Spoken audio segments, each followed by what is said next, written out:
Hello friends, তো দেখো আজকে কি রান্না করেছি। আজ শনিবার। রান্না করেছি 3 রকমের ভাজা, পটল, কুঁদরি, উচ্ছে। তার সঙ্গে করেছি বিচা কলার ছেঁচকি, আলু পটলের তরকারি।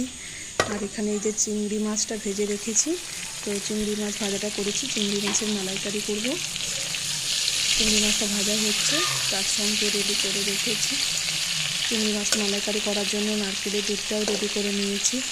আর আদা বাটা, পেঁয়াজ কুচি, রসুন বাটা, টমেটো সব কিছু রেডি করে নিয়েছি। তো এখন তারপরে করব চিংড়ি মাছের মালাইকারি। যেহেতু আজ শনিবার, তো আমার নিরামিষ, তাই এগুলো কিছু কিছু নিরামিষ ছিল, তার মধ্যে মালাইকারিটা অ্যাড করা হলো।